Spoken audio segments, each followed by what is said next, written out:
Hey guys, it's Grace and I have not talked to you in so freaking long. As you can see, if you come to my channel before, I cut all of my hair off. In total, I think it was about 18 inches, and then I just like re-dyed my hair at the roots. If you'd like to check out how I dyed my hair and how I lightened my hair, you can check out my video about that. I will put it like up here in the little card thingy robber, and you can see how I do it for like cents. It's really easy. It mainly works if you already have blonde hair, but you could try it out if you don't already have blonde hair. Just know that you risk your hair not looking good. It's just how it is. But anyways, that is not why I'm here. I'm so sorry that I have not uploaded a video in a really long time. I've been very, very busy this semester. I'm in my junior year of college, and this has been the craziest semester for school, for my life, for everything. It's just been really freaking wild. So I apologize for that, but I am entering my finals week and I've already done a lot of the work that I need to do for all of that, so I have a little bit more time to be able to edit and upload and film and all that kind of stuff. But that is not what we are doing today. Today we are going to talk about something that is part of my profession, part of my life, is going to be part of my life for a while, and I just wanted to give some advice on how to prepare for an audition. So for those of you who don't know, I'm an acting major here in college, and so I've had quite a few auditions at the college level as well as beforehand. I did theater in school. I've had to audition a lot of times, and obviously auditioning for college is very different than auditioning for the real world, but there are a lot of things that you can take and a lot of advice that I've gotten and things that I've learned that you can take with you both when you're auditioning for college and when you are auditioning in the big wide world. I just have this huge like list notebook of what I want to talk about, so if I look down or like reference this, please don't mind. But I have separated this into sections, so there's some particular things relating to what type of audition you're going to be going to. I'll start off with some general things. You want to bring your resume and headshot with you, obviously, to the audition, but you should also bring it with you everywhere that you go. So I would recommend having 3 sets of your resume and headshot with you in a folder, stapled back to back, like 8x10 is the typical like size that you would get. And I recommend that you bring that with you everywhere, because especially if you're living in a city, you never know when someone could literally just come up to you on the street and be like, hey, are you an actor? Are you interested in this thing? And you can be like, yeah, here's my business card, aka my resume and headshot, and here you go, contact me. So that's just a really simple way to be able to do that. I would recommend that more for like actually being in the field rather than being in college, but that's something to keep in mind.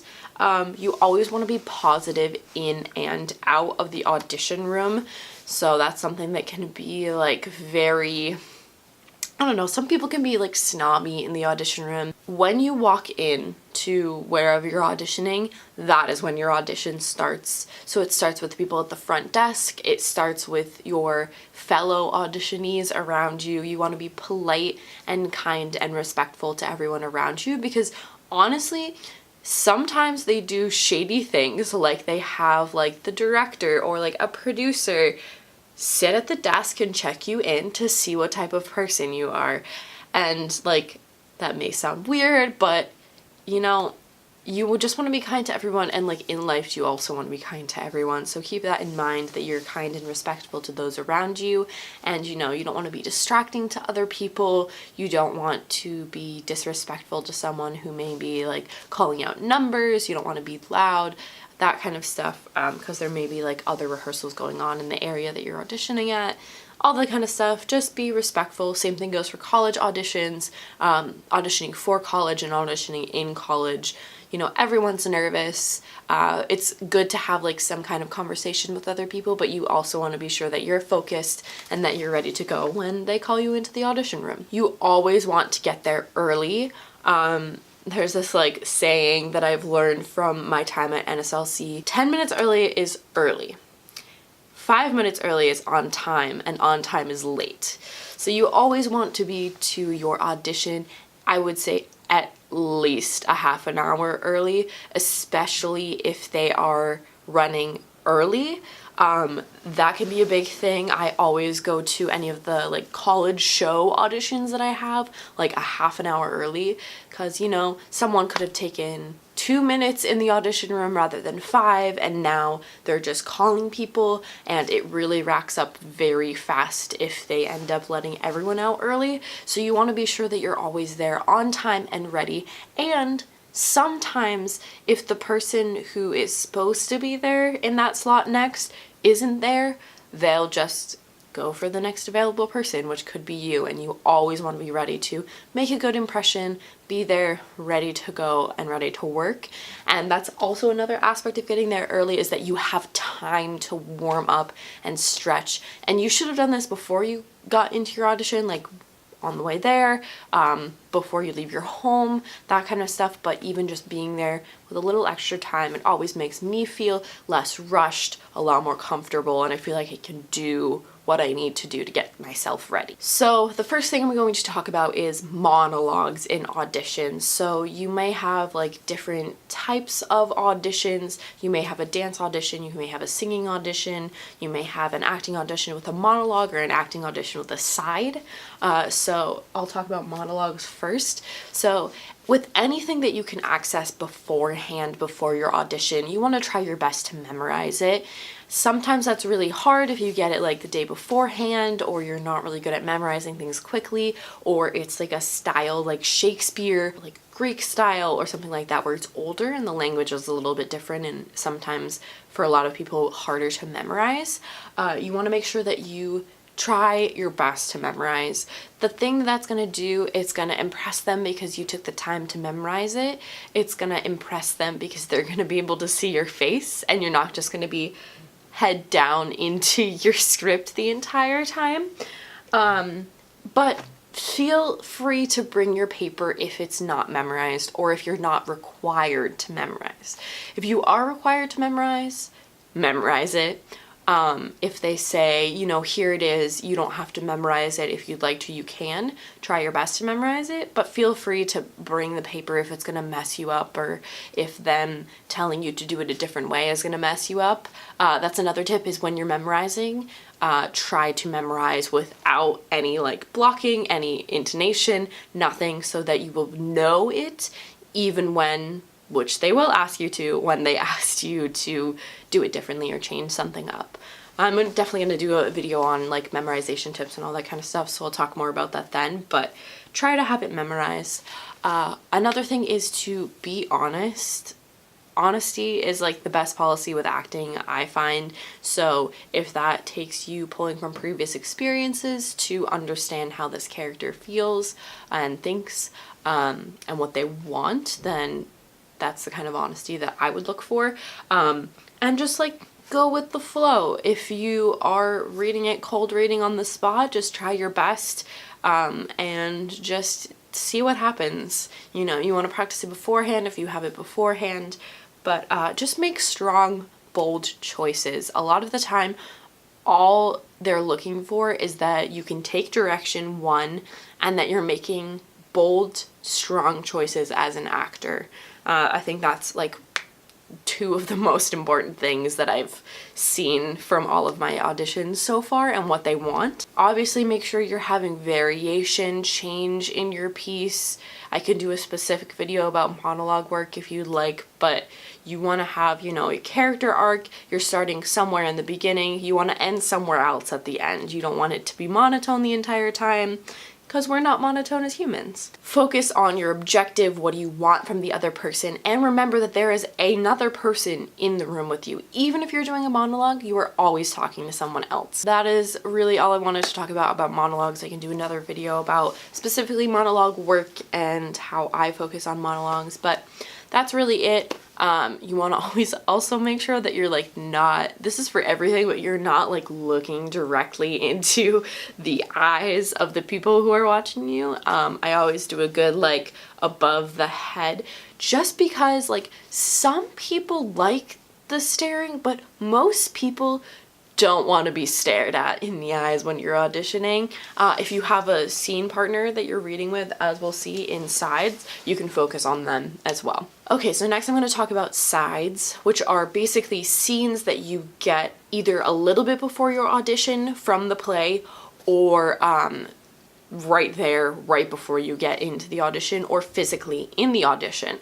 So there's a lot of different like variances with these, but if you're given it before, again, try to memorize so that you just get your face out of your script, because even if you can't memorize it, the best you can do to just quickly read through it if they give you time and just try and figure out what is going on in this scene, the better you're going to be, because no one wants to watch someone with their face in their script, not reacting, and just reading the words. That's definitely something that they're not going to want to look for. And if you can't memorize, just go with the flow and try your best to be honest. Something also important is, if you have time, it is best to read the play or musical or script or whatever of what you're auditioning for in advance. You definitely want to understand the character, understand how this story goes, understand what your objective is, what your character wants from the other character, the relationship. And if you can do that before you get the side, or just have some previous knowledge of this play and how it works, it's going to help you so much, especially if you have to do a cold reading. Usually you can just infer what you know about the play and the situation and just go with that when you're given your side. It's really hard to do cold readings, especially if you don't have any prior knowledge of the play at all. So that's something that I would definitely recommend, is just know the show you're auditioning for to the best of your ability. Okay, so that's all I kind of have to say about sides. Just, connect with your scene partner, whoever they are, the reader. Usually readers are pretty good and they just want to see you succeed, so they're going to do all they can to help you, and you just have to do the rest. Next, I'm going to talk about dance auditions specifically. So I have some experience with dance auditions. I'm a dancer, so I've had like dance only auditions, and I've also had dance auditions in the context of a musical, and I'm mostly going to be talking about dance auditions in the context of a musical. So if you're auditioning for college, if you're auditioning for a musical in college or a musical in the real world, they're most likely going to have you have a dance audition, unless you're just an acting major in college. Like, I didn't have to have a dance audition because I was in musical theater, but in most places, if you're auditioning for a show that has dance in it, they will have you have a dance audition. So something to think about with this is you want to bring all the shoes that you own that are dance related. Even if they say, oh, we're going to be doing a tap and a jazz number, like, you should bring your character shoes, you should bring your jazz shoes, you should bring your tap shoes, you should bring your ballet shoes, like all of your shoes that you have that you can dance in. Don't bring your point shoes if you can't dance in point, even if you've had point experience, me. But any of these shoes that you know you can dance in, you should bring them just in case. You also want to wear something that's neat, but that you can move in. So you don't want to have like holes in whatever you're wearing, holes in your tights. You want to look clean, slick, put together, have your hair back in something that's going to get it out of your face. Unless you're doing some sort of specific show that you want to like headbang around with your hair, like Rock of Ages or something like that. But most shows are going to want your hair to be slicked back, you to be really like nice looking, like you would dress for an audition, but just be able to move in it. Something really important to think about when you're talking about dress, whether it's for a dance audition or for a normal audition, is the fact that you can make a nod to the period of the show, but you should not dress up in costume. People do this all the time where they're like, oh yeah, I can just like, this character dresses in a cowboy outfit, so I should dress in that for my audition because I want to be them. No. you can make a nod to it. So when I auditioned for Our Town and I wanted to be Emily, I wore a white dress, and that kind of for me was like, this is a nod to the fact that she wears a wedding dress for the whole show practically, but I'm not going to wear a wedding dress to this audition. So if your character, you know, their color is yellow, you could wear a yellow dress, anything like that. Or like if you want to be a mom, you could wear a more like motherly looking outfit. But you should never, never, never wear a costume, especially in your dance audition, because you will not be able to move. Yeah, and the best advice I can give for your dance audition is just, you know, try your best. If you're not a great dancer, fake it till you make it. Most of the time, they're looking for people who can do the dance, but also people who, if they cannot, try their best, number one, and keep going. So they, you know, even if they get it wrong, they're still going. And also stay in character, number three.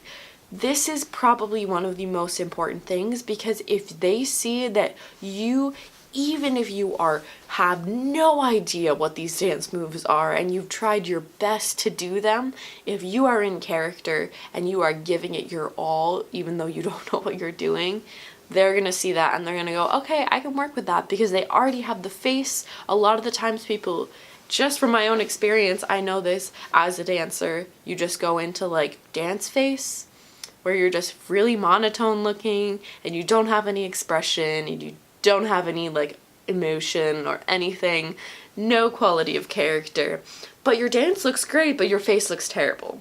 So seeing that someone can put on that face, put on that character is really important, specifically with musical theater auditions. Yeah, so that's really all I have to say about that. I am someone who doesn't really sing, so I wasn't going to talk about singing auditions in this, but again, same thing, just like having that arc of your cut, knowing how to cut a piece of music correctly, making sure that you're meeting all the requirements for like the type of song, never singing a song from the show unless they ask you to.